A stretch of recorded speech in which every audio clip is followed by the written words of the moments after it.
for that resolution. May I invite Beryl Dennett-Stannard to take the stage, please.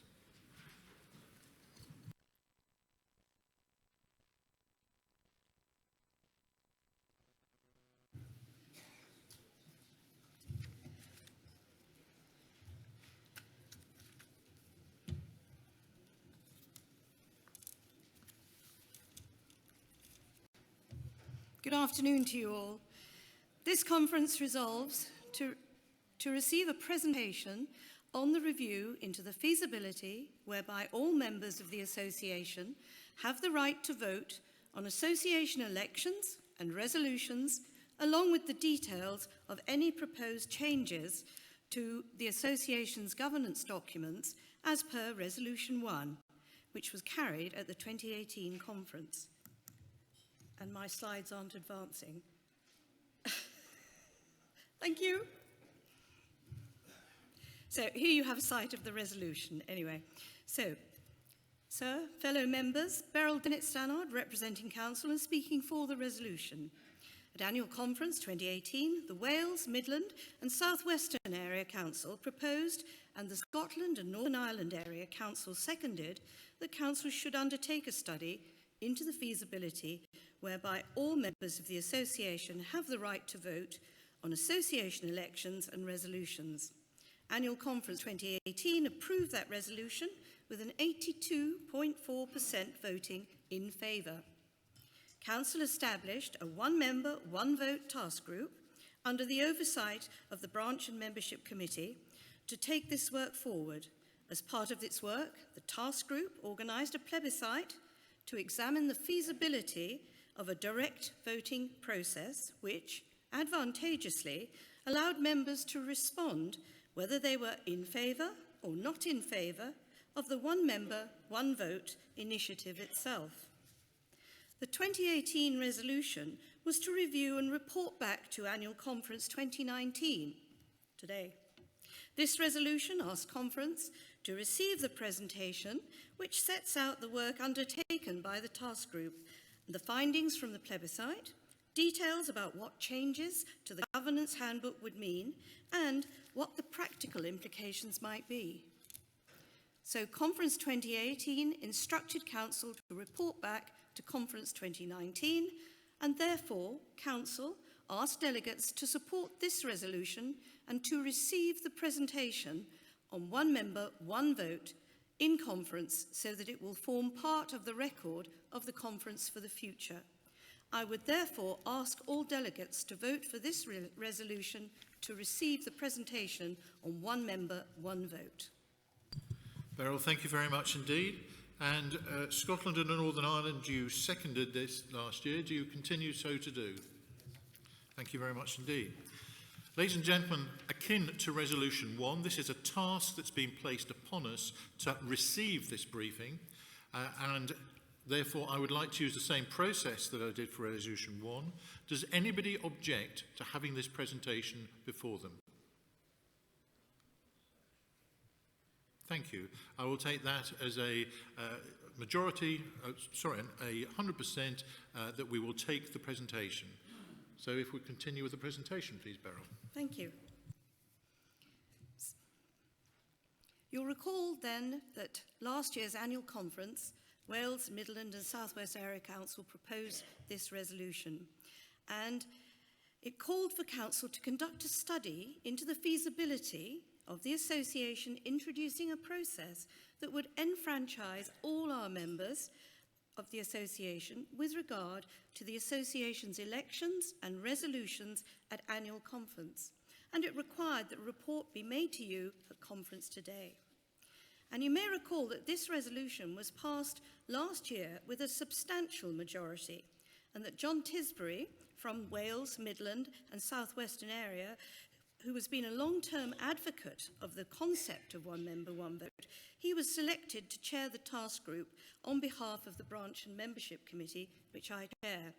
Unfortunately, John can't be with us today as he's not too well at the moment, but I know that he'll be watching us. Hi, John.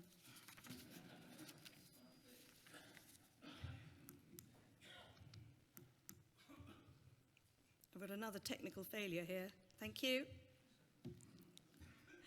So now we had a task group, ably supported by Del Rowlands, who you know is our Director of Membership, and Vicky Hall, both over on the right there, Director of Governance, to help answer lots of questions that the task group came up with. How would we seek the views of all our members? And would our records be robust enough to enable us to do this? What about those members who don't engage with us electronically? What changes would we need to make to our governing documents? So we tested our database, and we used a specialist company called My Voice, which ran this trial plebiscite for us in October and November of last year. We reached out to our members electronically, by post, and through airmail, asking a simple question: were members in favour or not in favour of the one member, one vote initiative? Fortuitously, we were able to reach 66,784 of our members. Inevitably, there were some members whose contact details were out of date and we were not able to reach them. However, we were pleased to have responses from 10,549 of our members. Now, that's 16% of our membership from 405 branches at the time. So 16%, 405 branches. And as a result, we were told that this is well above the industry norm for membership organisations going out with a global vote. That's in contrast to the 113 branches that were represented at annual conference last year. So that showed us that we could indeed do it. Last year, 5,029 members attended their branch annual general meetings. That's about 7.5% of our membership who had access to the branch committee to discuss resolutions to be presented at annual conference. However, not all branches sent a delegate to annual conference last year. So only about 2,132 members and delegates representing their views on resolutions at last year's annual conference. We are, of course, assuming that in every case, the delegates from those branches did indeed consult their members who attended their AGMs.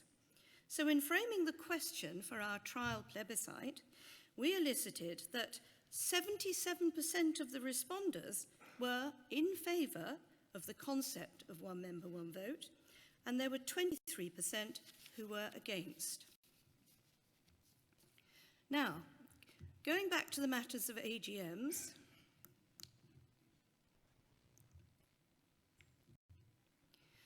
and therefore the representation that those branches would have subsequently at annual conference, this slide shows you a breakdown of branch annual general meeting attendance by area. So you can see the results for your own area. Areas listed on the left. We move across with first column after that, the number of members represented, attendance at annual general meetings in 2018, and then finally the percentage attendance at AGMs. And so we note that the overseas and European area, we actually made it into, I say we because I come from there too, made it into the double figures. But none of those percentages on the right-hand side of this slide are great. So can we still say with justification that the present process of branch delegates representing their branch's members accurately reflects the views of the members of the association? Could we do better?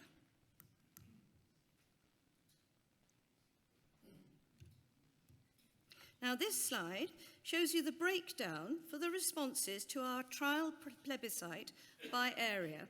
And you can see from that where your area's members sit with the concept of one vote.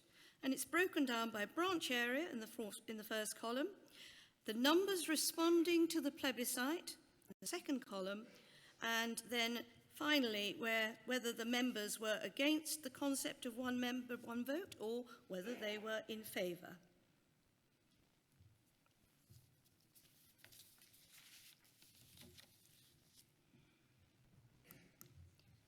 Now, we were pleased to hear from 75 of our members who included their views with their responses to the plebiscite. The majority of the comments were really in favour of moving towards one member, one vote. However, there were some members who felt that we should not let all of our members vote, as they would not be well informed, as well informed as the branch delegate on the resolutions for annual conference. So whilst there might well be some members among our large membership who have absolutely no interest in what's happening, I would suggest that those who will take an interest to vote will indeed have an understanding of what they're voting on. In addition to which, as I'll outline later, all members will be provided with the relevant background details on any resolution when their vote is being sought. There were also a few questions about the cost of one member, one vote, the process. So, having taken specialist advice, we feel that the cost would be in the region of 10,000 to up to perhaps 15,000, depending on how many questions were asked and which, as we see, for an increase in the openness and in the improvements in the democratic process, that would cost about 20 pence per member. Pretty good value. By comparison, our annual conference costs are in the region of £100,000 per year.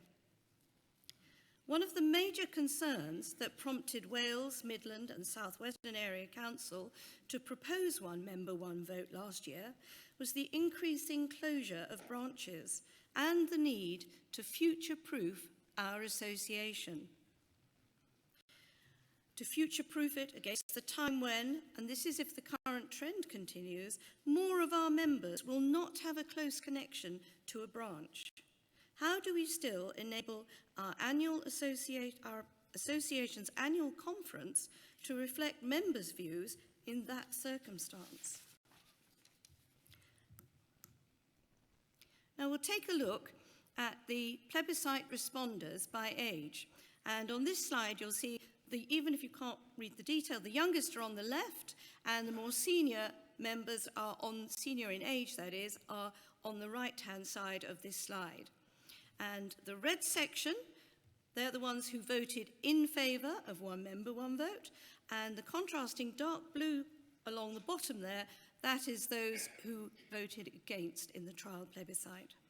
And you can see that the responses that we received came from across the age range. And there was concern initially that some of our more elderly members might be less willing to participate. However, as you can see by this slide, that was not the case, and our returns to the plebiscite were reassuringly spread. In this chart, we see members' responses by the age range, so going from the youngest, who are at the bottom on the left, to the oldest at the top on the left-hand side.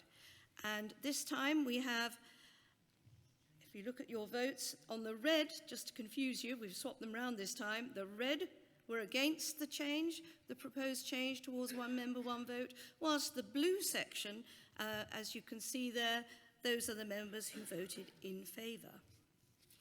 And even in what we consider to be the most reluctant age range, which is around about 80 to 85, 68% indicated a willingness to embrace this move towards a more democratic process.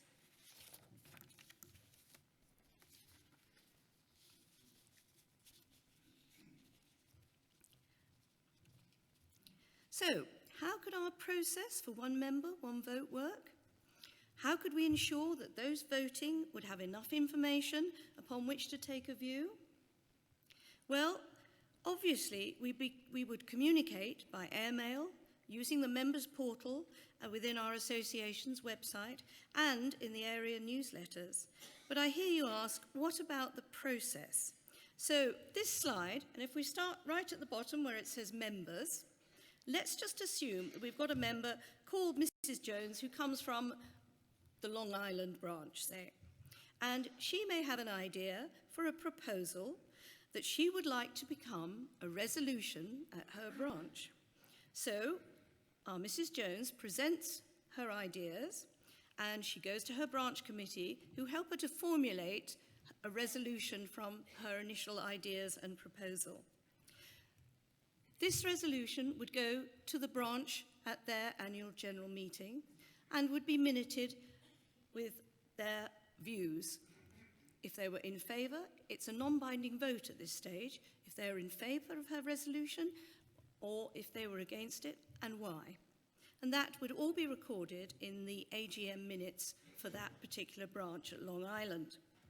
So moving up from there, it's gone to branches. If we had a branch resolution instead framed by the committee of the Long Island branch, they would, same thing, put the resolution to their members at their annual general meeting, record it, and show whether they would be supportive or not of that resolution.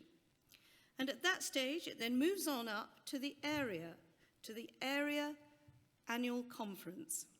Now, of course, if Mrs. Jones didn't belong to a branch, was perhaps on an area role, she would just slot in slightly higher up at the area conference level, and she could put her resolution to her area as she was a member of an area role.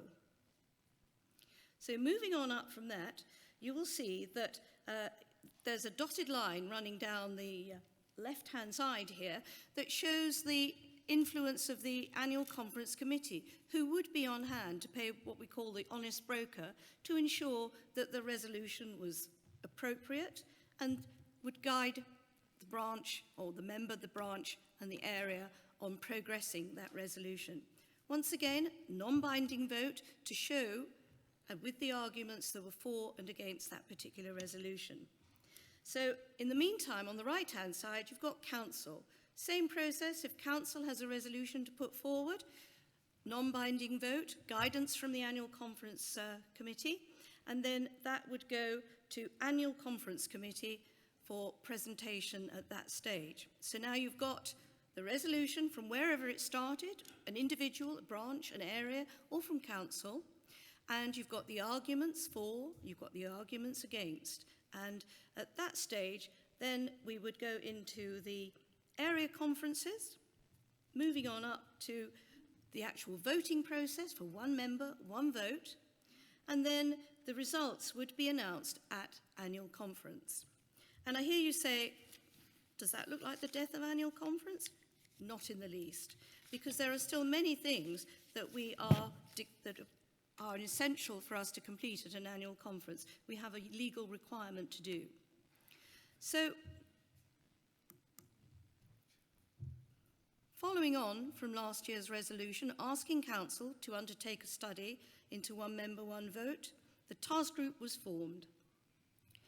Examined the feasibility, the practicality of the concept, and the subsequent rule changes that would be necessary if the association were to accept one member, one vote. Delegates and branches and members will have received their task group paper, one member, one vote, and will have, I'm sure, discussed it with their branches. I hope that was a ho-ho of support. This is the opportunity now to give every member a voice in our association. We have a live feed this afternoon with potentially many hundreds or thousands of our members out there watching who can't be here today. In any event, over 10,000 of our members have expressed their view on one member, one vote. 77% of those were in favour of one member, one vote. 77%.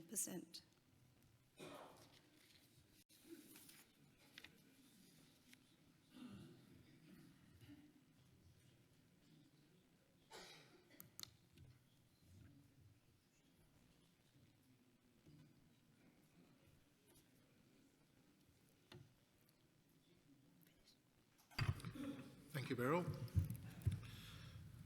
Ladies and gentlemen, that's the presentation for the work that's been done since the conference last year.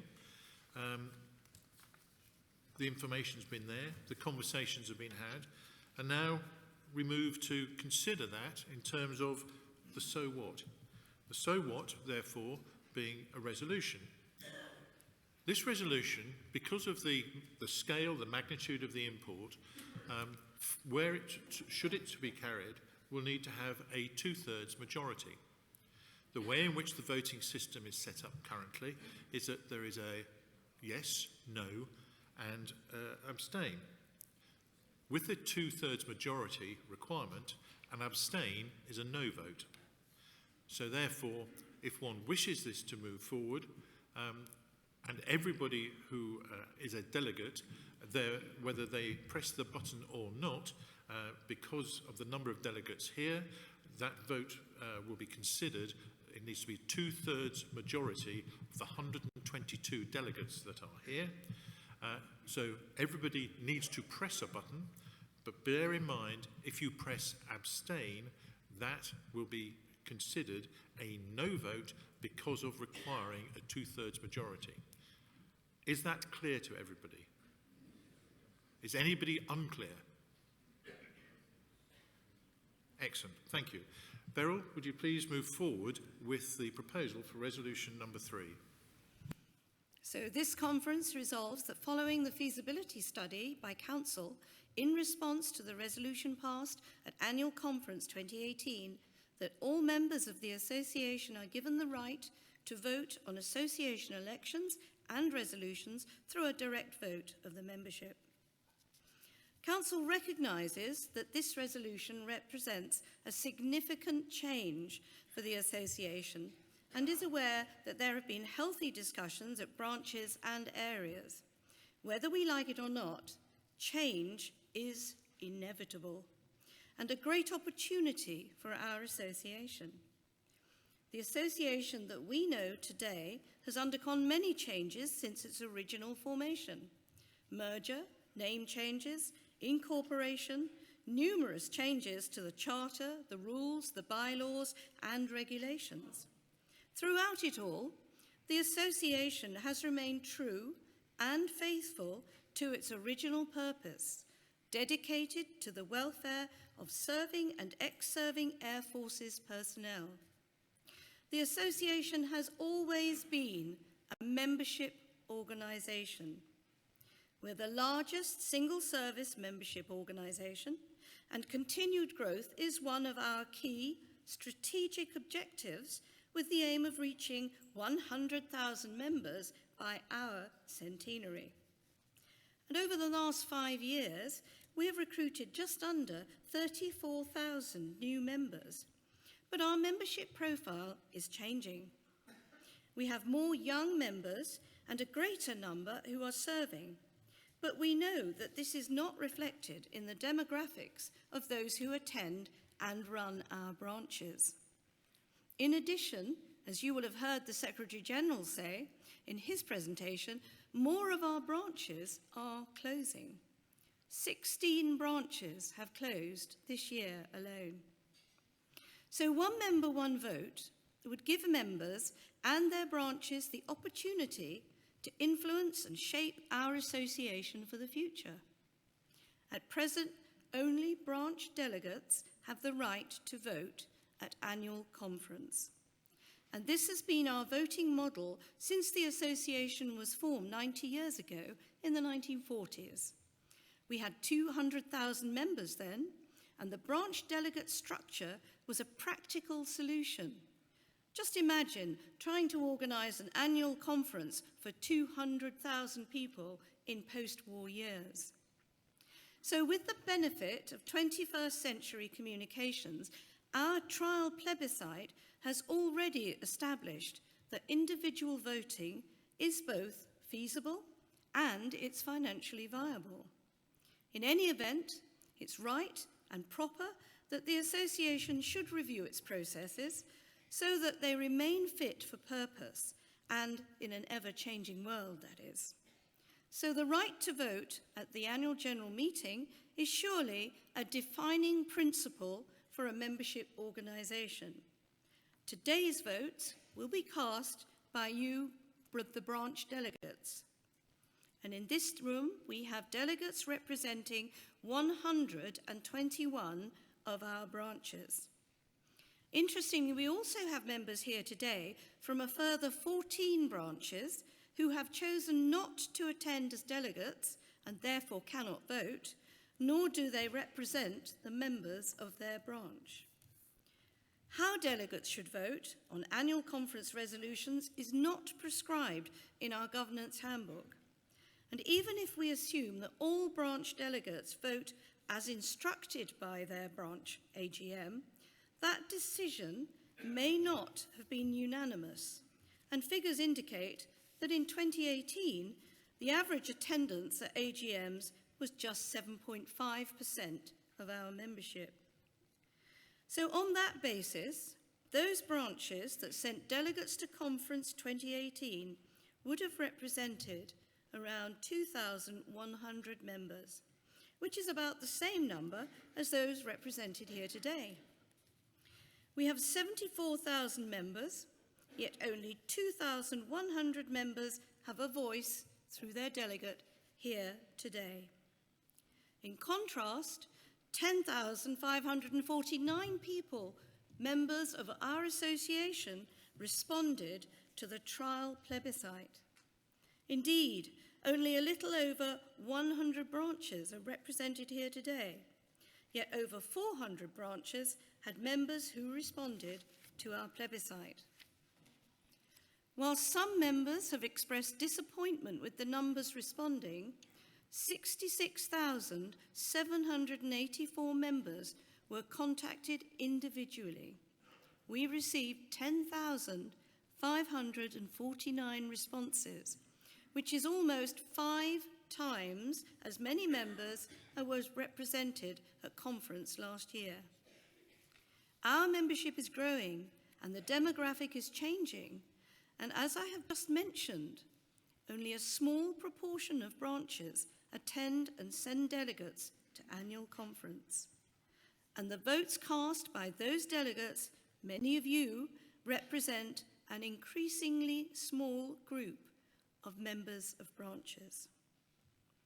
One member, one vote is a democratic way that would give all our members a voice and encourage them to engage in branch and association decision-making, and so ensure the association structure remains fit for purpose in our changing world. Council asks delegates to support this resolution. Beryl, thank you very much indeed. May I ask for a seconder? Torquay, I heard. Thank you very much indeed. I would imagine somebody might wish to speak about this resolution. Is that correct? Would you like those who wish to speak to come forward and sit on the chairs in front of me, because at least I can see those chairs, and then I can invite you courteously in turn to take the stage and through the normal process make your points. Thank you. Please, ladies and gentlemen, those who would wish to speak, to move forward.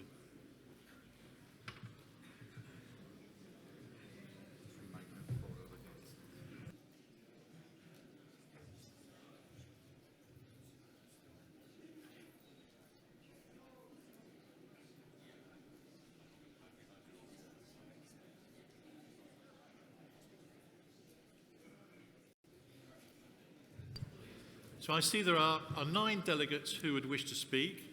And just for clarification for your mind with respect to the numbers, Beryl correctly reflected that there are 121 branches here, but there are 122 delegates because one branch has got over 500 members and therefore qualifies to have 2 delegates. So there are 122 delegates. And when one comes to the stage, if again one could state one's name and turn telephones off, that would be jolly useful, please, thank you. State name and whether you're speaking for or against the resolution. Thank you very much. Thank you, sir. Gosh, those lights are bright. David Rotherham, Chairman of the Jersey branch, and I will be speaking against the motion. One member, one vote. It sounds so laudable. The wording sounds fantastic. It sounds so democratic. I prefer the phrase one member, one voice.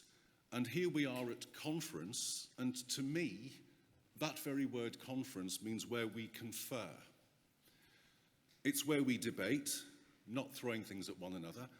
We would discuss, debate, listen, and think before any decisions are made. That would give us time to reflect and that is healthy debate. The horse pulling the cart, so to speak. My branch members have access to all of us on committee by face. I'm the pretty face of the branch as chairman. By email, by Twitter, by Facebook. Secretary does all this for me. Telephone. If they have a view, they see me. They can come to committee meetings, annual general meetings that we've just had. And that is the personal face of the branch.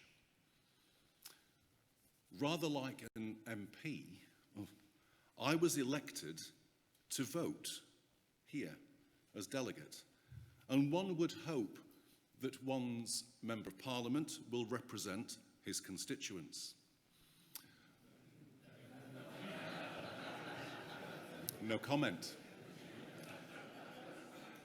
But I'm an unpaid volunteer. Unlike an MP, I am mandated by my branch to speak here. Without conference, to debate before a vote, I don't think that can be true debate. Conference is where new ideas, innovations to take this fabulous Royal Air Forces Association forward would be thrown around the table, thrown around the hall. We are an international organisation, and that is really healthy. Management by electronic referendum or never-ever-endum really can't be right. I am the pretty face of my branch, but I'm the thinking brain one hopes as well. Please don't take away from us the opportunity for real, healthy debate. One day we might all become interactive, but I'm not quite there yet. Thank you.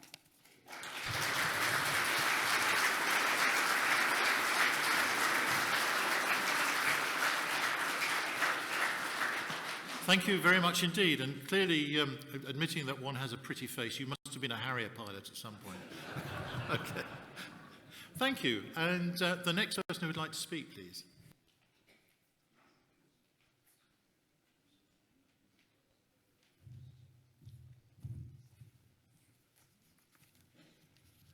Simon Martin, delegate for the Luxembourg branch. The Luxembourg branch is against this resolution. The committee of the Luxembourg branch wishes me to bring the following to the attention of delegates. You have heard all the statistics concerning this exercise. In summary and in round figures, 74,000 members, 67,000 of whom were contacted, asking the yes-no question about one member, one vote. Just 11,000 responded, 16%, of which only 88,000 said yes, leaving the others remainder 2,500 plus voting no. Put another way, of the 67,000 members contacted, 56,000, 84%, did not respond.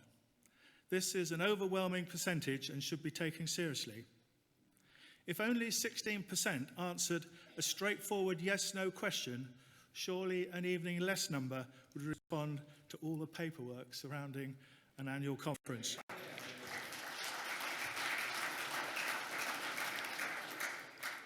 Furthermore, how could we ever expect to get a two-thirds majority, 67%, on those resolutions that require it through a plebiscite, if we can only get 16% with a straightforward question?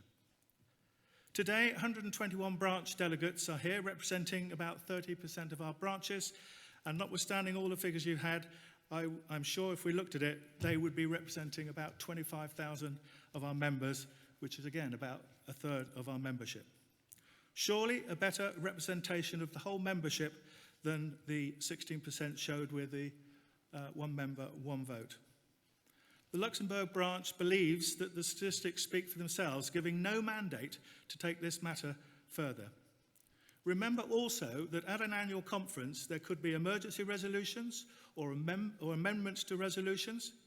How would these be voted for at an annual conference if we're on one member, one vote?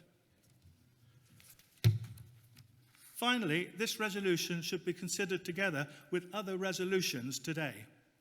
which might all add up to much more centralisation and to putting the future value or even possibly the long-term existence of annual conference areas and branches in doubt.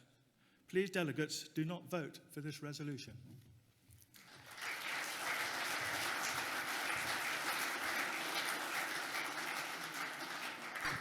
Thank you very much. And the next delegate who would wish to speak, please.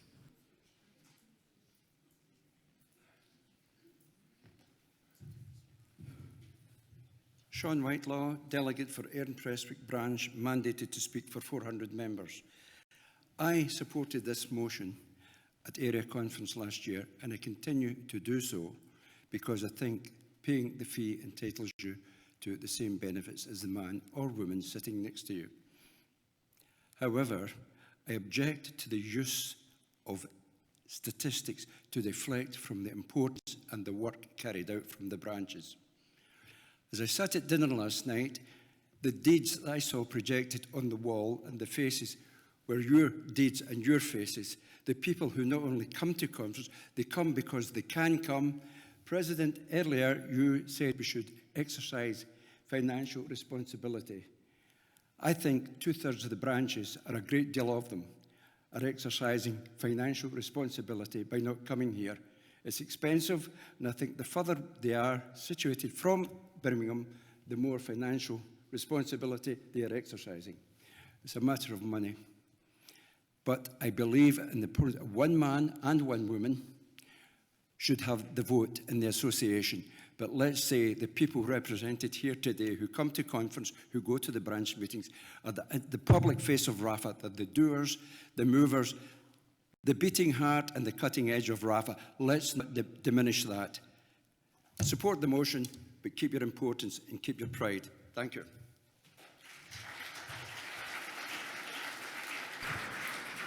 Thank you very much indeed. And just to be clear, it is one member, one vote for the politically correct group amongst us. So next up, please.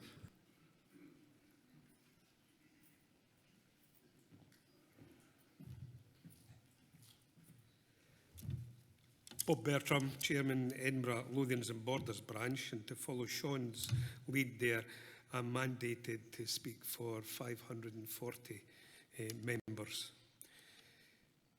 It has to be said that myself and my branch were initially supportive of one member, one vote, but we've changed our minds. Various reasons for that. It would be lying to say that the one charity issue has raised its head and made us think again about this.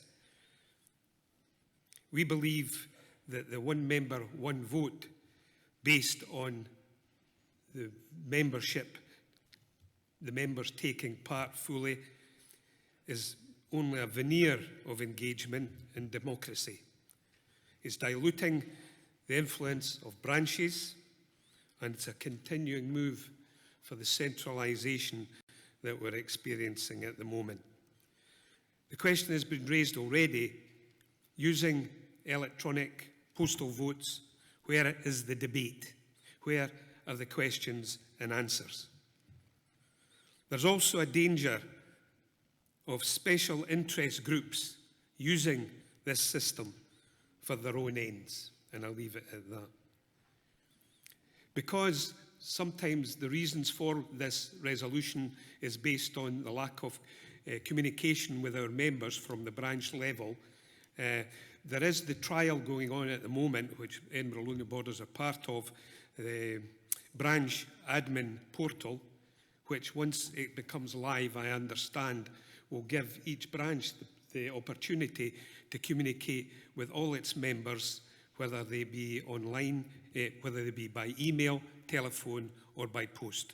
So we can put the question out to our members prior to conference a lot more easily. We are against this resolution. Thank you. Thank you, Bob.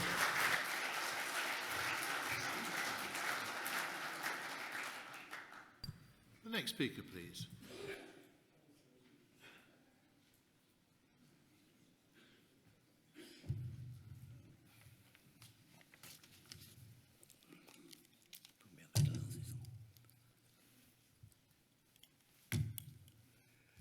Chalky White, speaking on behalf of the South East and Eastern area.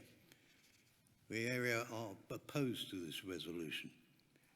With reluctance, they were prepared to accept the presentation, but have reservations as to the nature of the briefing note issued to area conferences and the timescale of the proposed resolution present in the document. It's unlikely that in the short number of weeks since area conferences, branches who had previously held their AGMs could have put the contents of the briefing note to their members, or indeed held special general meetings in order to do so. Therefore, delegates present are in no position to represent the opinion of the membership at large and should be required to request further consultation in that place, take place. And on a personal note, how come 107 branches represents 2,000 members of the association? One branch is over 1,000 of those.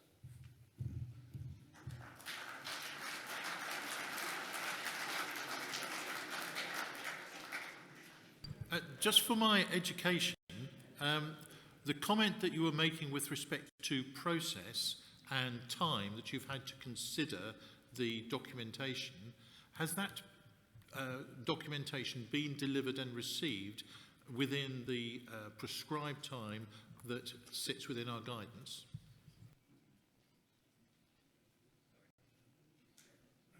I think the answer is yes. Is that correct? Is it no? Sorry, I didn't quite realise you were addressing me.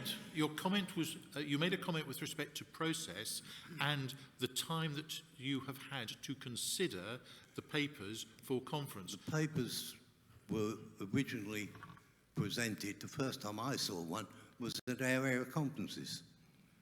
So out with So- the guidance. That was after most branches would have had their AGMs anyway.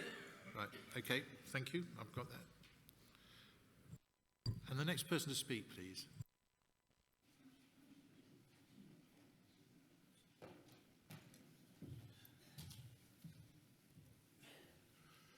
Good afternoon. Graham Grice from the Aylesford and Morning branch. Statistics, and I won't go any further. I have to say the sentiment of the resolution is laudable. Sorry, I'm speaking against, by the way. The sentiment of the resolution is laudable. Why shouldn't each member have their vote to have their say in the business of our association? But I would argue, and so would the members of the branch that I represent, they already do. They can interact with the branch at all levels, and they can discuss the matters at hand, which are then carried forward to the area conference, and from then to here, annual conference. For me, the nub of this matter is not so much that we are denying the membership any form of democracy, but it's the fact that we are going to denude the level of discussion that we can have in this room. And that discussion is absolutely key to some very fundamental business that we have to discuss regarding what goes on within our association. And it's only through that discussion that we can tease out some of the nuances and the manner in which different parts of the association in different and sometimes difficult geographical areas are affected differently. So we have to test the argument, and this forum allows us to do that. And my concern is that if we proceed in the manner that is being suggested, that ability to be able to discuss across the whole of the association will be taken away. And we just won't be able to have that understanding and to have that debate and that argument and resolve the conflicts that perhaps exist. Personally, I think maybe there's a little bit of space here for some more work to be done, perhaps, because, listening very carefully this morning as I was, Sir Baz mentioned something that I picked up on, and that was the fact that very many servicemen, although they have a branch listed against their name, have never been there and I suspect they don't even know where it is. Quite often, they're also deployed away when activities like this are taking place, so perhaps their voice is not heard. And perhaps we may wish to consider going forward, raising a resolution at some point whereby the principle of one member, one vote might be modified for use by those in uniform. Thank you for listening.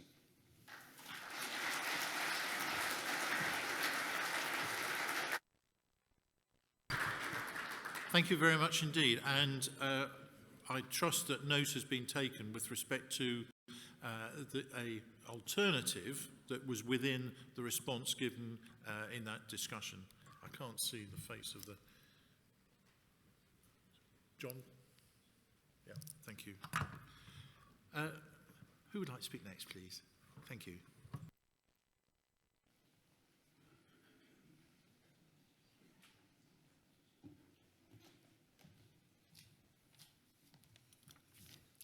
Good afternoon. My name is Anne Cross and I represent the Stafford branch. I won't go into a lot of detail because in actual fact all my fellow speakers before me have mentioned already when they're voting against this resolution a lot of the detail that I would have.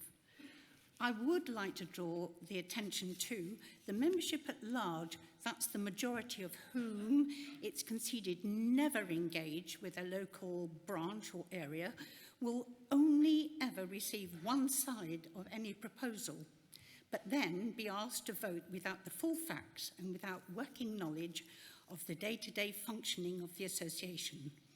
Can we be sure that this will lead to the outcomes that are truly in the best long-term interests of the association? Thank you. Sorry. Just to be pedantic, you're voting against, is that correct? I'm voting against, yes. Yeah, thank you. Sorry. I mean, I should have said. Thank you. And the next delegate to speak, please.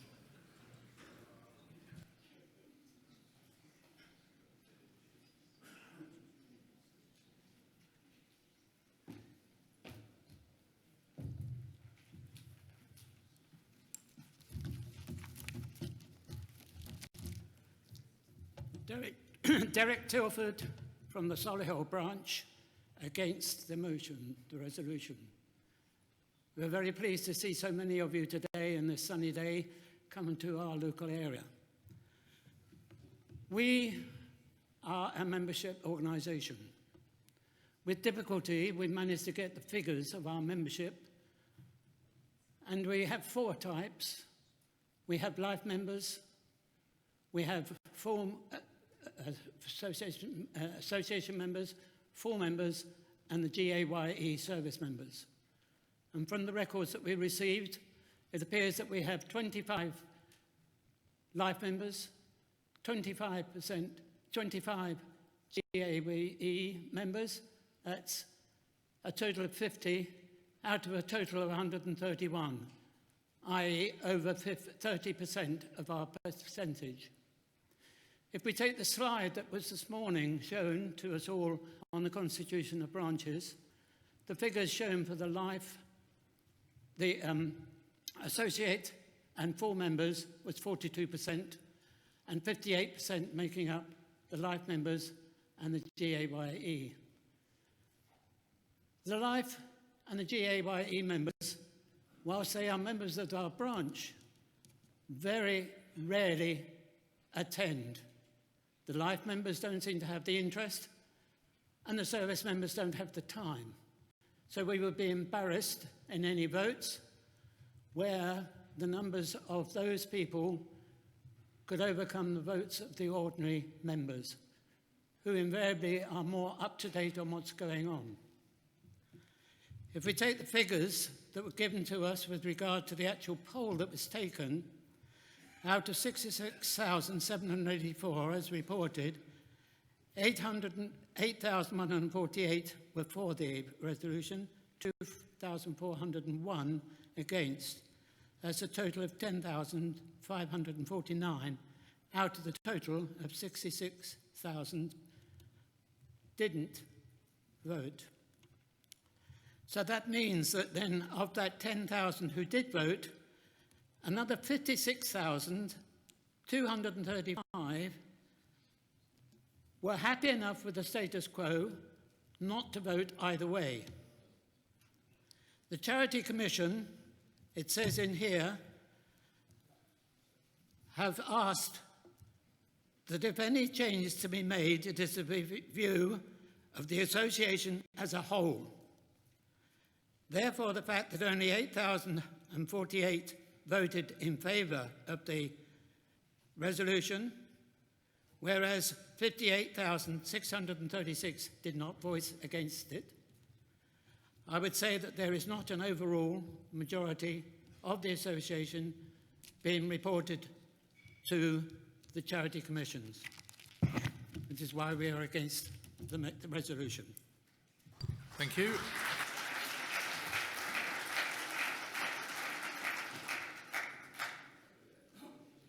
Yes, please. Thank you.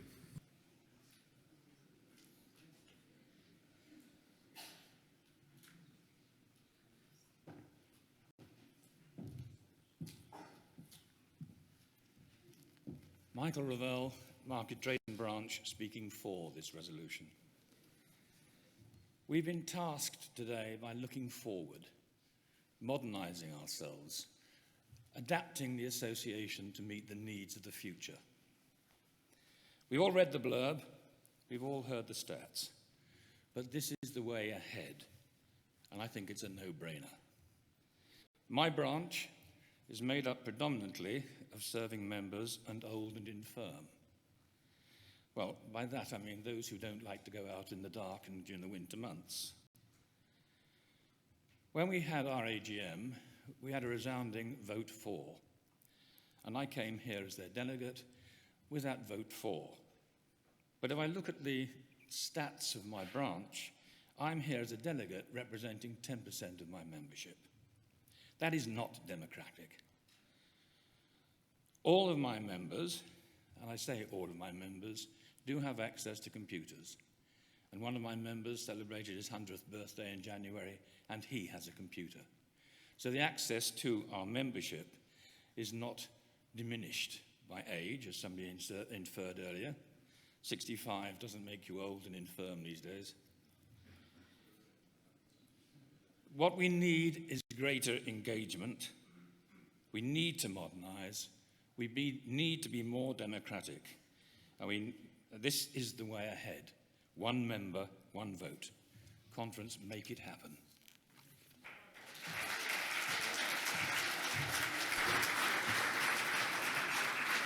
Thank you very much indeed. Is there anybody else who would like to speak? Thank you. Please take the stage.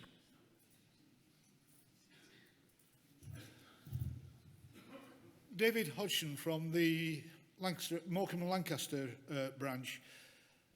I had several questions, most of which have already been asked by the previous speakers. And as Sabaz pointed out, there's more than one way to interpret figures. I am actually mandated by my branch to vote in favour of the resolution, but that doesn't stop me having questions. And the main one is, if we go to one member, one vote, will there be some sort of quorum where it requires a minimum number of people to vote before any resolution is passed? Because you could get the ridiculous situation in the future where 1% of the membership votes. All right, you could say that the other 99% it's their fault because they didn't vote. But is that really being democratic? And also, I'd just like to reiterate the point about discussion. Reading a bold resolution without any discussion can often lead to misinformation because you're not getting the full picture. And surely you can only vote on a resolution once you have the full picture. As I say, I'm mandated to vote for it. We had a committee meeting. The committee unanimously agreed that they wanted me to vote for it. We then took it to the active membership. With two exceptions, they all agreed they wanted it to go forward, the resolution. So that's the way I'll vote, but I do think there are questions that need answering about it. Thank you. Thank you very much. Yes, please. Yep.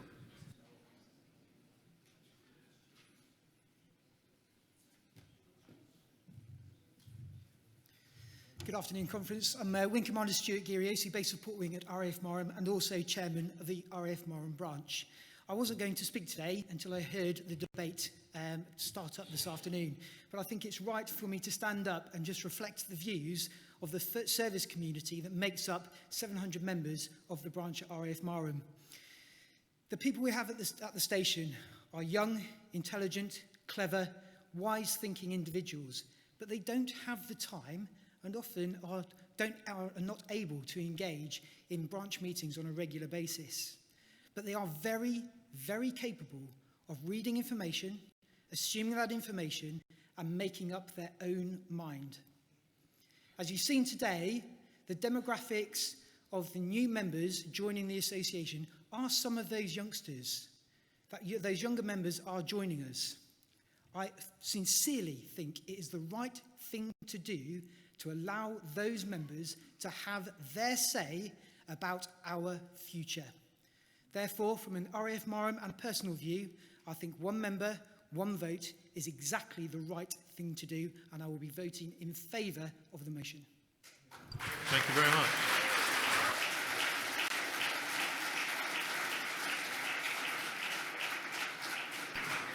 Is there anybody else who would like to speak?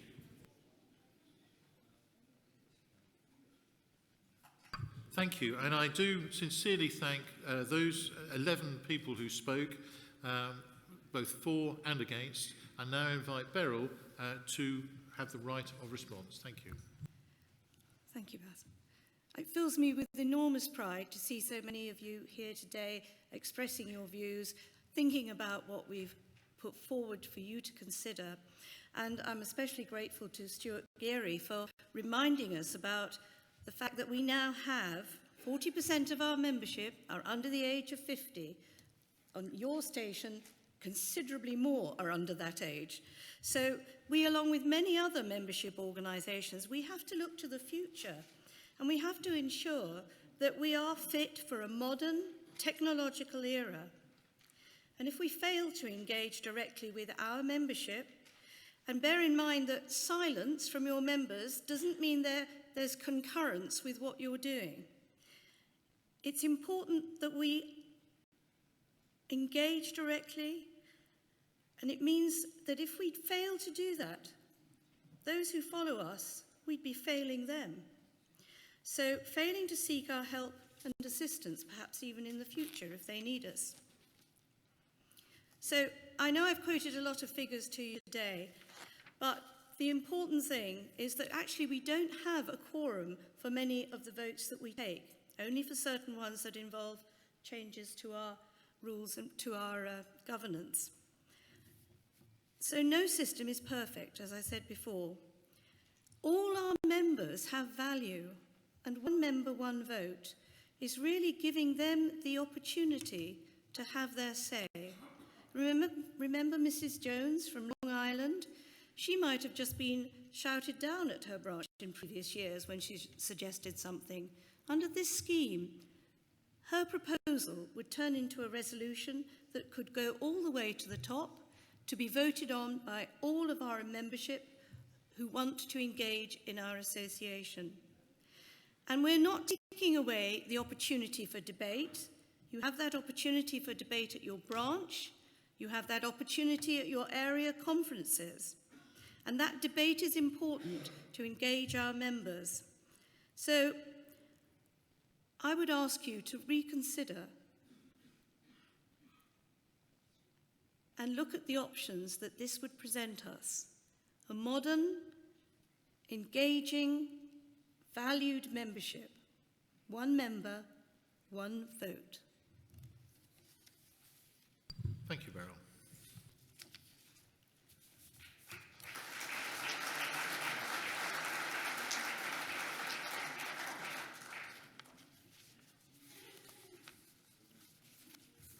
Right, are the IT gurus absolutely assured that this thing is going to work?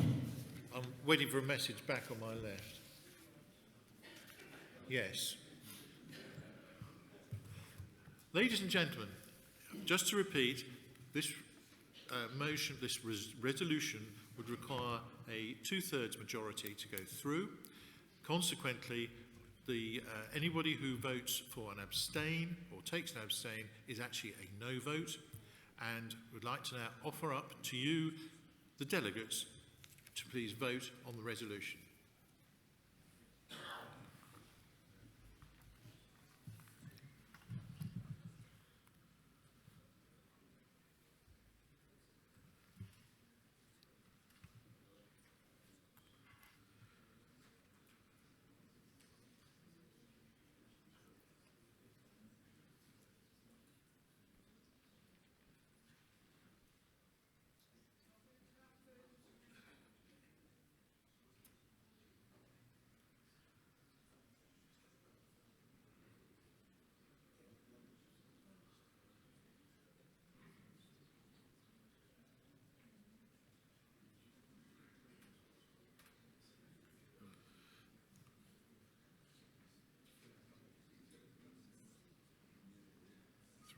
Three to go.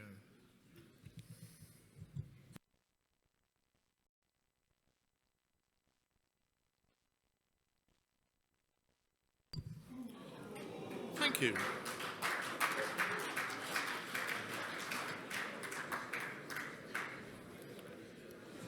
Well, that's an interesting result.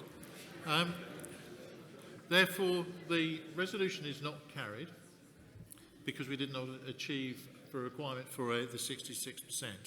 However, it is very interesting to see the split within the Kirk with respect to the resolution, the principles, and particularly some of the comments made. And I was most moved by the comments from Marham and the serving personnel, but also the observation that actually there could be a route to accept that in some circumstances, such as those who are members of headquarters branches who are not represented because they have no delegates, that this is something that may wish to be taken forward. So I would like to break at this point from business, and I would like to confer with the Chair of Council, because I believe there is something here, that some further work that might need to be considered from what was said in commentary, but also by the split in voting with respect to the treatment and the representation of those who are serving personnel and those who are members of branches, such as headquarters branches, that have no representation and therefore no voice. So I would like to break for 5 minutes to discuss that with the Chair of Council before returning. So if we could take an in-place break for 5 minutes, please.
Ladies and gentlemen, thank you for your patience. If you'd like to return to your seats,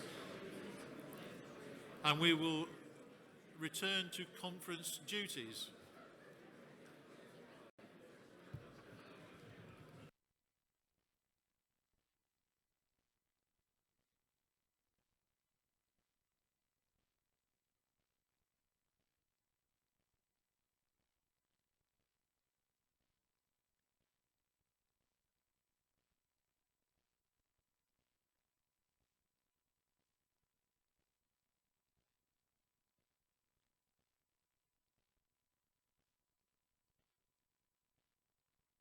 Thank you, ladies and gentlemen. If you could please return to your seats so we can continue with business.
Thank you, Paul. Ladies and gentlemen, thank you for your patience. Thank you for your consideration. The Chairman of Council and the Secretary General, like everybody else, recognise the valid comments made with respect to those who are disenfranchised through not having a delegate to represent them. They have gone away to consider a resolution that work should be done by Council on behalf of the conference with respect to how to address the representation of those members. They will return after we've conducted the rest of the business that sits before us with an emergency resolution to seek to conduct work to address that issue, which was clear and well advocated and I think represented in the almost 50-50 split that stood there in terms of simple majority. So they have left the room to go and to conduct. Is somebody aiming a weapon at me down there? What's going on? What's being pointed there? Camera. Oh, it's a camera. I do apologise. I thought it was in somebody's crosshairs for a change. So, with your indulgence, if we may now move forward to resolution number 12. And the reason why we're moving forward to that is because all of the resolutions from 6 through 11 were all in respect of the enablement should resolution 3 have been accepted and voted for. So in terms of resolution 12, I turn to the Edinburgh and Lothian and Borders branch, who I understand are going to speak to this resolution. Oh. Welcome. Bob Bertram, Chairman, Edinburgh, Lothians and Borders branch.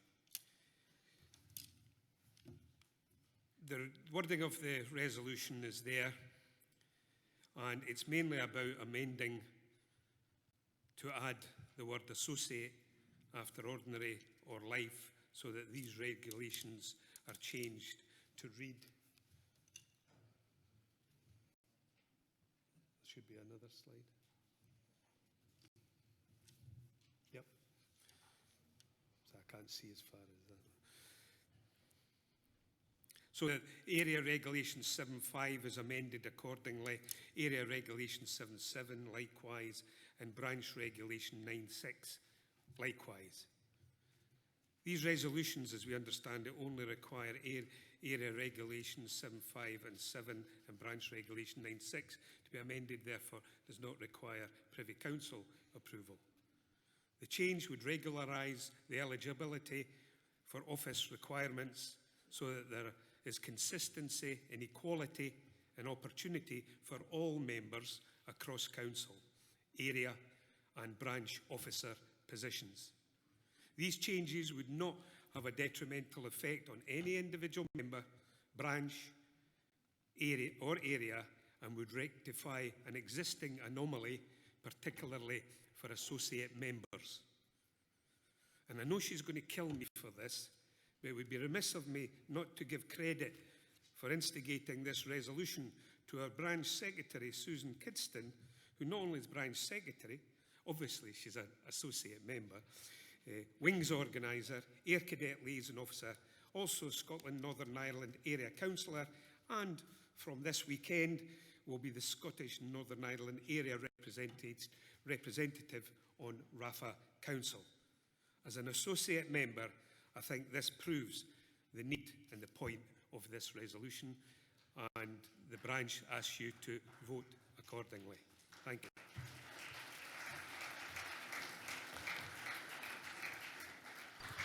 Thank you, Bob. May I have a seconder for this? Say again? Aaron Prestwick, thank you.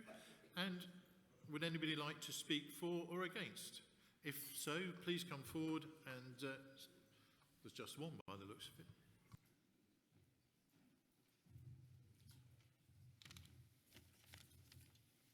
Good afternoon, Ray Hall, County Fermanagh Branch, speaking for the resolution. County Fermanagh Branch has no hesitation in supporting this resolution, which is effectively about removing barriers that are in place for our associate members. It is particularly curious to note that it is perfectly acceptable for associate members to be the chair or vice chair at branch level, but these positions are not available at their area level. We in our branch, and I'm very sure that this is replicated across many other branches, could not deliver what we do without the skills, qualities and huge commitment that our associate members bring to our Royal Association's family in the most westerly branch of the United Kingdom. Indeed, we require exactly the same from our associate members as what we do from our ordinary members. Our branch believes very strongly that we should respect and have confidence in our associate members. There is no separation between our members, and the very nature of this partnership working relies totally on trust. Our branch has no doubt that we can trust our associate member across the Royal Air Forces Association to exercise the officer functions at all levels. In the interest of fairness, equality and opportunity for all, they should not be barred by our regulations from putting their nominations forward for election. I therefore ask every delegate to support this resolution. Thank you. Thank you.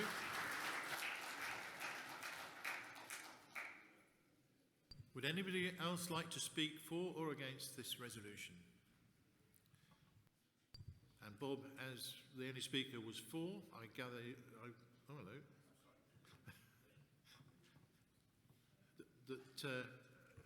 Sorry, is that council?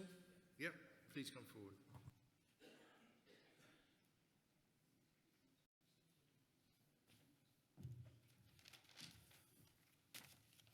Bob Chandler, speaking on behalf of Council.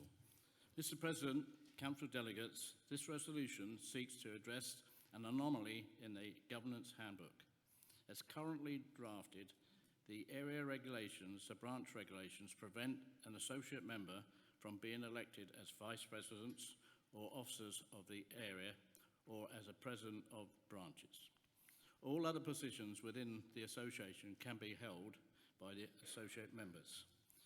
Rule 10 permits ordinary life associate members of the association to become life vice presidents or vice presidents of the association.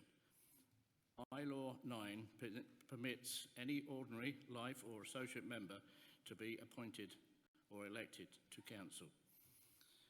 There is no requirement in the Royal Charter, rules or bylaws that requires the officers of the association, that is the president of the association, the treasurer, the chairman of the council, vice chairman, to be an ordinary or a life member. The requirement for the area vice president, area officer and branch president to be ordinary or life members is out of keeping with the rest of the government handbook. Council asks delegates to support this resolution. Thank you. Thanks, Bob.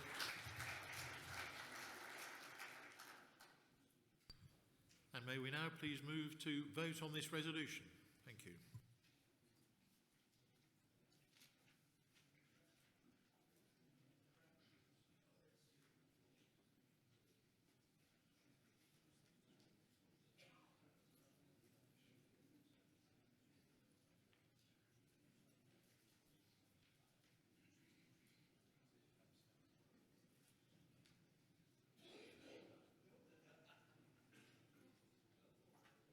I note there is no opportunity here for those who may wish to abstain. Those who wish to abstain do not vote, and therefore we'll take, once the numbers stop rolling forward, we'll take that as the total number that vote, and the rest, the delta, being those that have abstained. I don't know what's gone on with the software there. Well, I didn't think we need to worry about that too much. Thank you very much indeed for bringing that to Council's attention.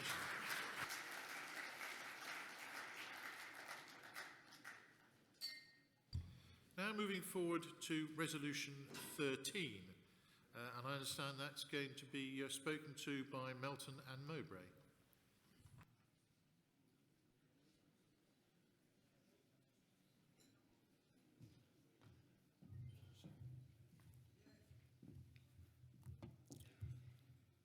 Good afternoon, Toby Burton, Melton Mowbray branch, in favour for the resolution number 13. This will be very short but sweet, as you can see the resolution behind me, and hopefully most of you have read the resolution beforehand. This is basically an update on the documentation to make sure that the inclusivity and the inclusion of the members, of all the members, so that's the ordinary, life and associate members, are included on the Standard Club Rule 18.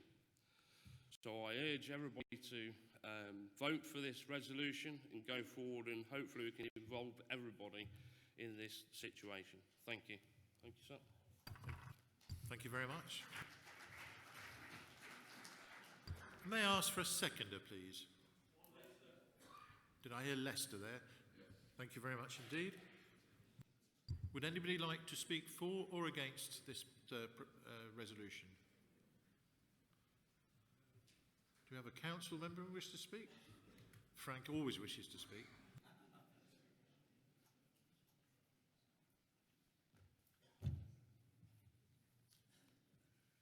Good afternoon. Frank Barrett speaking on behalf of Central Council.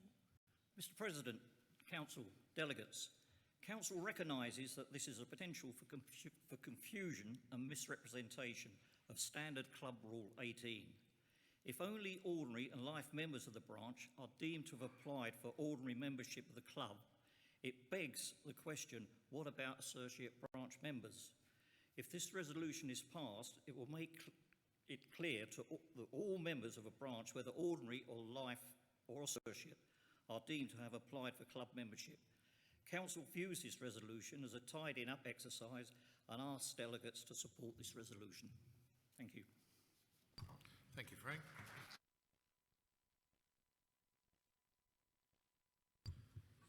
Ladies and gentlemen, now over to you for the voting on this resolution. Thank you.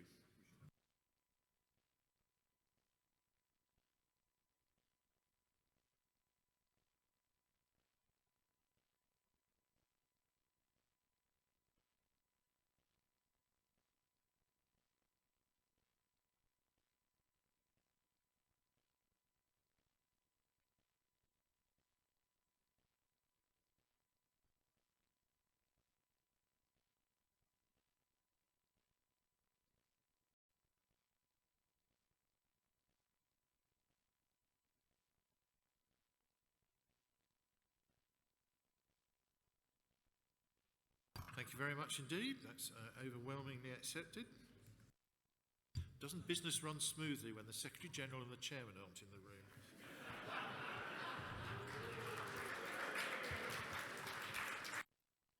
And that's on tape, so they're going to get me back for it. Resolution 14 has been taken. There you go, you see it slows up again. Resolution 14 has been taken already, and that is the re-election of John Cliff as chairman. I'd like to move now to resolution number 15, and I understand that Bognor Regis are going to speak to that.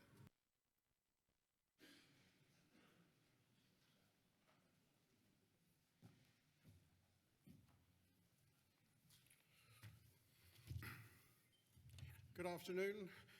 David Hewings, Bognor Regis branch, and naturally proposing the resolution, which is behind me. You won't have failed to notice today that the association is moving on. You'll also be aware that we live in a rapidly changing world. Running an organisation like ours has got a whole lot tougher at all levels. So I believe it's time to look at how we can best deliver and achieve all our worthy objectives. What has been presented to us this morning in respect of our future shows just how much there is a need for a more dynamic approach to the management of the association's affairs.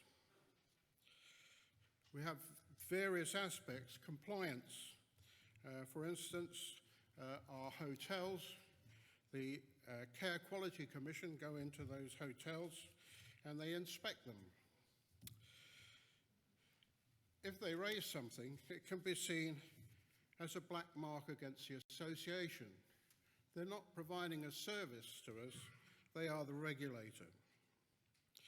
And we are responsible for compliance. As charities, this applies across the board. As has been said, we have one name and one reputation. So I believe we need a more systematic approach to the management of our service across the board. At branch level, we are finding things much more difficult. As we know, some branches are failing to comply to all the requirements set upon us.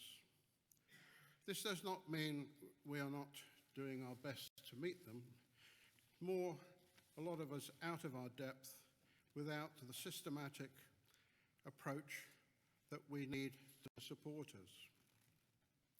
And I don't think it's much easier, if any easier, at head office.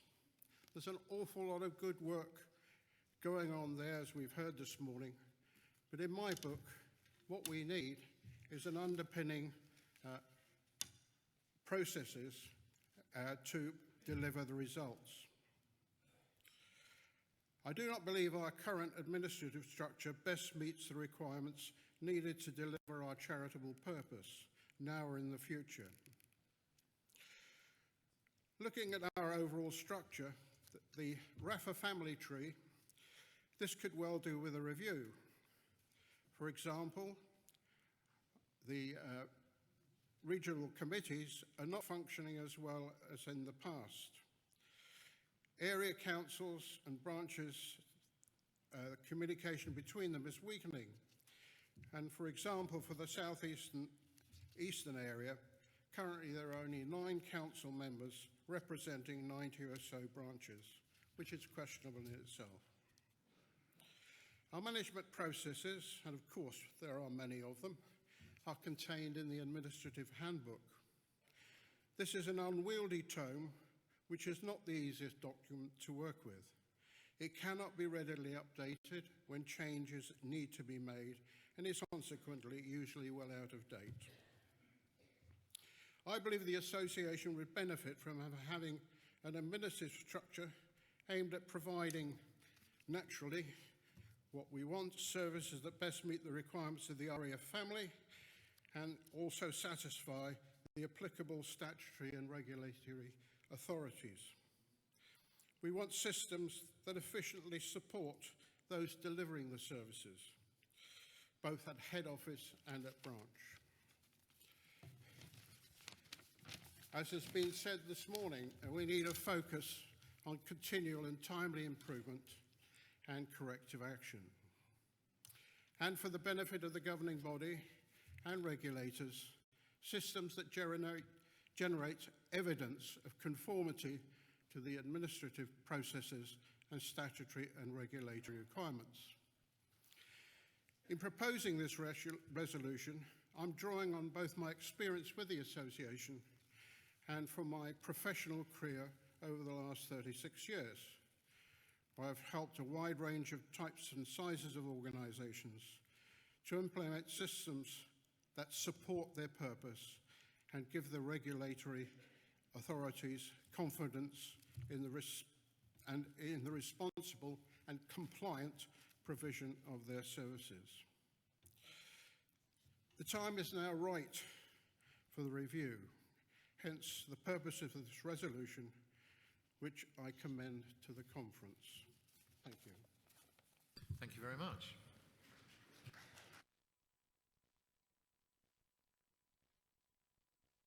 May I ask for a seconder? Grimsby, thank you very much. Would anybody like to speak for or against this resolution? Do we have a council speaker? Chris.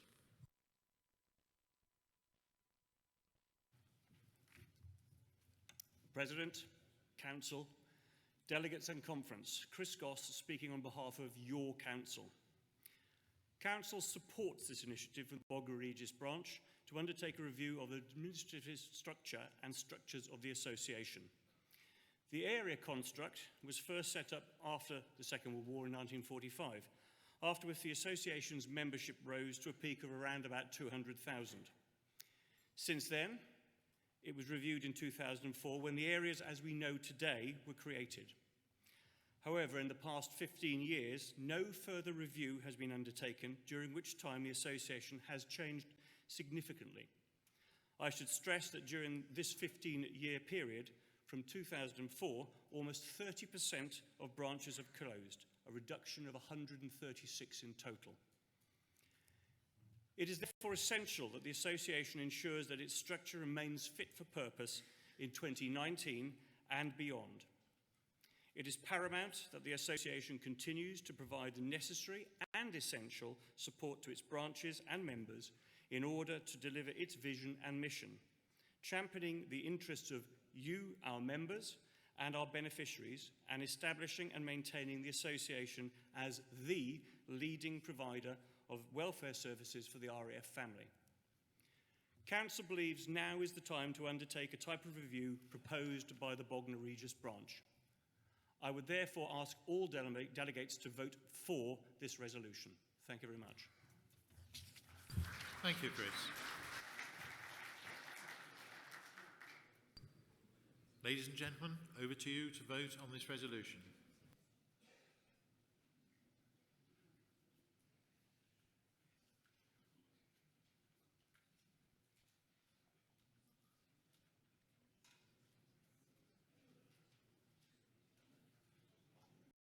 Anytime you're ready, chaps. Thank you.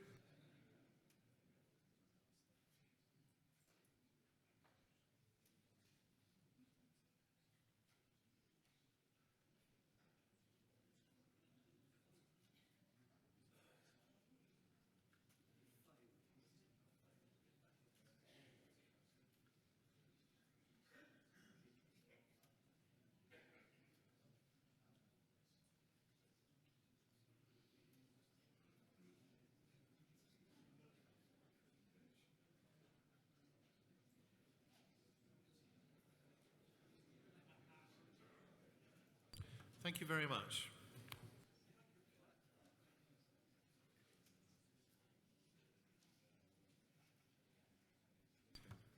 So, ladies and gentlemen, just before we go to Resolution 16, if I may make a note with respect to next year's annual conference. Next year's annual conference will be in Blackpool. It is currently planned to be on Armed Forces Day. Several branches have made representation to the chairman of council, who has tasked the chair of the ACC to see if there is opportunity to slide to the right, i.e. later in June, July, the conference in Blackpool, to accommodate those branches who wish to hold Armed Forces Day activities in their own areas. So currently, the plan is for Armed Forces Day in Blackpool will be our conference weekend next year. There is some work which the chair of the ACC has now been tasked to do, and will report through council back to the membership after the September meeting to see if there is any opportunity or what the potential options are. I would now like to break from conference business to ask Taff to please brief us on annual conference that sits within Resolution 16. Thank you.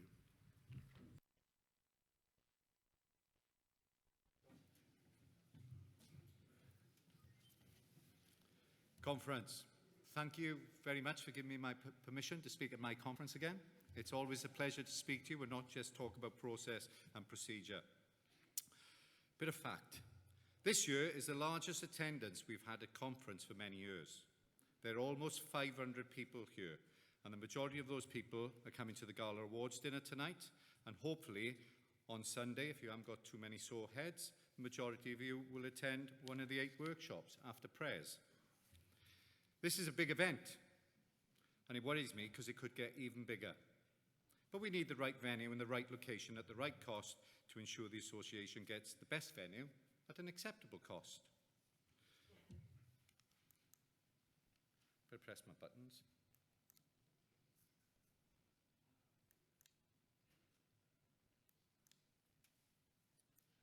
Not following it. I had a slide to remind you what you asked us to do to source a venue. There we go. Hey, technology. Must be me. Conference 2017, members asked Council to source a venue for our 2019 annual conference. We needed somewhere easy for everyone to reach, affordable, with enough bedrooms on site and suitable conference facilities, professional, accessible and modern, with things to do nearby. Out of 13 venues we checked, we had a clear winner, which was this hotel. So, we reviewed the conference feedbacks, taking in basic needs into account. We met all those requirements. Metropole has plenty of bedrooms. It's got too many, really, because I got lost the other night. It has extensive conference facilities, which you can see. You sat in them. It's professional, modern, accessible, and there are things to do nearby. Because I've lost my wife for all day, but she is coming back, she tells me. But there's loads to do. I've been over, I went for a walk with her, and the lake is lovely. And even if you just want a quiet walk around the lake, it's lovely to do. Importantly, though, the location is perfect for the hundreds of people that travelled to conference this weekend from all over UK and Europe to get here. There it is. You will argue, is that the centre of the country or not? Yeah, but on the road links, it almost is. Yeah, it's a central location that's close to a UK major airport, Birmingham. It's also close to Birmingham International Train Station, and it's ideally located off the M42 next to the NEC, and it has ample parking for those who decided to drive. I used the public transport on Thursday because my wife pinched the car, and I came up and it worked perfectly. I followed the instructions in my pack-up. I picked up the yellow phone, and the nice gentleman came in his bus and dropped me outside the hotel. So it works. We've done venue research. We went off as tasked for 2021 and done venue research. We looked at the Motorcycle Museum. You can see why we couldn't go there. We went to the International Convention Centre. There. The Belfry, limited bedrooms. Forest of Arden Hotel, Marquee, not large enough. We looked at those hotels. Conference rooms are too small, and some of them were too expensive. We looked at the Holiday Inn Airport. There was no breakout rooms to facilitate some of the other work we'd like to do. Some people have mentioned, and you can see it on there, that we should go to the Arboretum. This venue doesn't have the capacity to hold this current conference. It only holds up to 300. There are no rooms on site, and the nearby hotels are either not appropriate or large enough for our needs, and it is very expensive to go there. Your request. This is what you asked for. You asked me and tasked me and my ACC to meet those needs. So we did it. We've done the research, and guess what came up? Yeah, to meet our best requirements, I wholeheartedly recommend that our 2021 annual conference is held in this Birmingham area. I agree. I also unreservedly recommend to conference for this hotel, the Birmingham Metropole Hotel, our 2021 venue, as it meets all our requirements and provides the best value for the association. I know we've had some niggles, I know we've had a couple of problems, but when we change venue, you can't appreciate the amount of work that we got to try and put everything in place. We do miss things, we do miss the tiny bits that could make it better, but we note them down. Kelly's busy writing me a list of what we need to do to make it better if we do come back here next time. All I've done, conference, is present back to you. Mr. President, conference, thanking for you allowing me to make a short presentation. I'll leave the choice up to you. Thank you, Taff.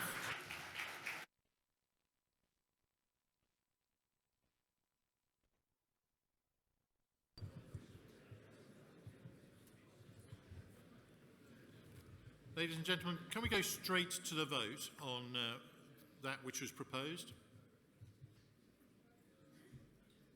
Thank you very much.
Right, can we go to a bit of reverse logic here? Those not in favour, please say nay. Nay. Those in favour, say aye. Aye. The ayes have it.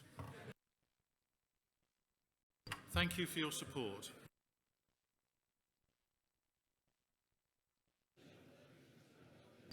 Ladies and gentlemen, following the break we had earlier, after the healthy discussion with respect to Resolution 3, Taff will now take us through an amendment brief, or whatever you call, what's the proper word for it, Taff? Supplementary Report 2. Supplementary Report 2 for you to consider. Thank you. Yeah. Ladies and gentlemen, post your discussion and comments with the President, there's been a request from Aylesford and Malin for an emergency resolution. The conference considers the extra work that needs to be done in reference to the discussed disenfranchised membership. We have had an ACC meeting, believe it or not, digitally from the stage. I am in contact with the committee over there, and we've approved that we will accept that resolution from Aylesford and Malin and allow you to discuss and debate that resolution to take a way forward and give you a council a direction for further work to be carried out. I propose that emergency resolution 1 be taken, Mr. President. Thank you. Does anybody have any objection to that being taken and heard? Thank you. May I ask for He speaking in favour, please to come forward.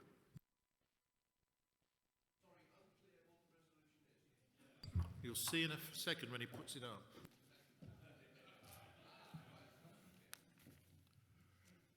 Good afternoon again. Graham Grice, Aylesford and Morling. Noting the debate and points made during Conference 2019, this conference resolves that Council continues the work and study into the enfranchisement of the membership, in particular those groups such as the serving and those on the rolls of headquarters that are not represented by the current delegate system, reporting back its findings to Conference 2020, along with any proposed changes, if appropriate, to the Association's governance documents. Thank you. Thank you. May I ask somebody to second that? Thank you. May we now take a vote on that?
Thank you very much indeed, ladies and gentlemen. And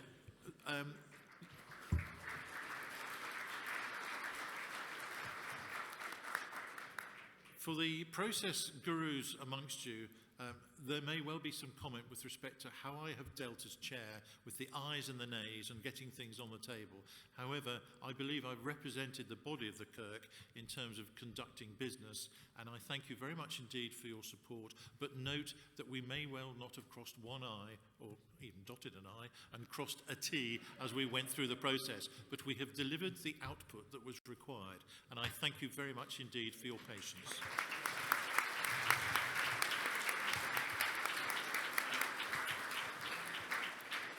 Now, the Chief of the Air Staff and the Air Cadets are here, and the Chief will come through with myself at 15:20. So if we could please take a short break, and this time please be back seated by 15:15, ready to greet our Chief of the Air Staff and the Deputy Lieutenant and the cadets winning the scholarship prizes. Thank you.